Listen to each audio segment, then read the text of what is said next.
મત્કૃતે સર્વ કર્માણી, ભગવાને કહ્યું.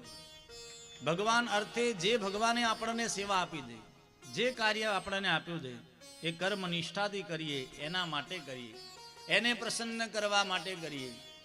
આ દુનિયાને જગતને કોઈ ક્યારે પ્રસન્ન કરી શક્યું નથી. આપણે ક્યાં પ્રસન્ન કરી શકવાના? પણ દુનિયાને જગતને પ્રસન્ન કરવા કરતા જેણે આ દુનિયા બનાવી છે ને એના માટે જ કર્મ કરીએ, એ રાજી થશે. તમને એમ થાય કે મહારાજ આ તો બધી તમે જ્ઞાનની વાતો કરો, ઠીક છે, પણ સંસારમાં રહી અને ભગવાનને યાદ કરવા બધું કેટલી બધી ચિંતાઓ. તો જગતગુરુ વલ્લભાચાર્ય મહાપ્રભુજી કહે છે, ચિંતા કાર્ય કાપી ન કાર્યા નિવેદિતાત્મભિ.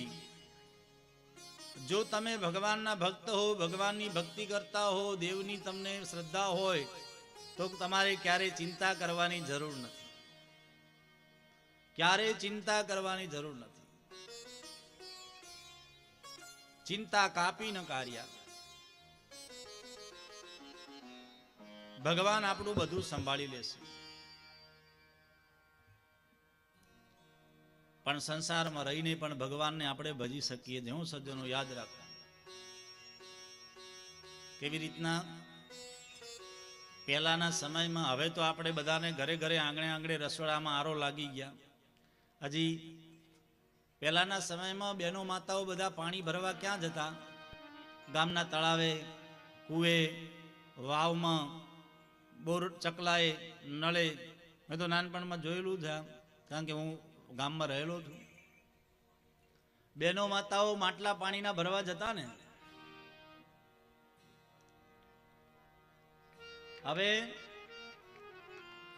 પાછું માટલા ઉપર માટલું.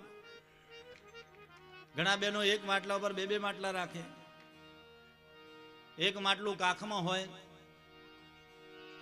અને બે ચાર બહેનો માતાઓ પાણી લઈને આવતા હોય. અરે એકબીજા હસી મજાક કરતા હોય, તાળીઓ પાડતા હોય. પણ તમે ક્યારે જોયું કે કોઈ બેનનું માટલું પડ્યું, માટલું ફૂટ્યું ને એની સાસુ વઢી? ક્યારેય કોઈનું માટલું પડે? એ વાતો કરતી હોય, હસી મજાક કરતી હોય, તાળી પાડતી હોય, પણ એનું ધ્યાન ક્યાં હોય? માટલામાં. એમ સંસારમાં બધે હસી મજાક કરો, તાળી પાડો, બધા રોલ નિભાવો આનંદપૂર્વક, પણ એને યાદ રાખો, મન એનામાં રાખો.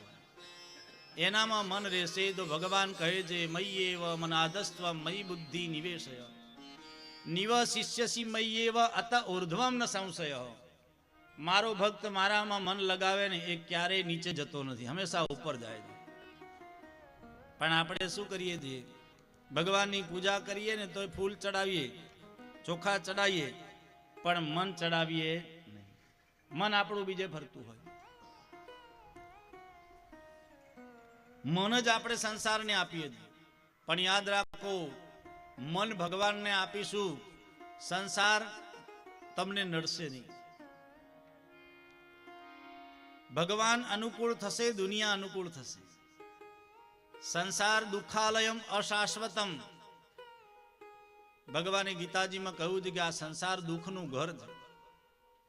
પુસ્તકાલયમાં જાઓ ને તો પુસ્તક મળશે, ભોજનાલયમાં ભોજન મળશે, દેવાલયમાં દેવ હશે, મદિરાલયમાં મદિરા મળશે.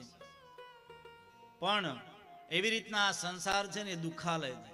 અહીં વારે ઘડીએ તમને લાગશે થોડું સુખ મળ્યું, પણ દુઃખ આગળ ઊભું જશે.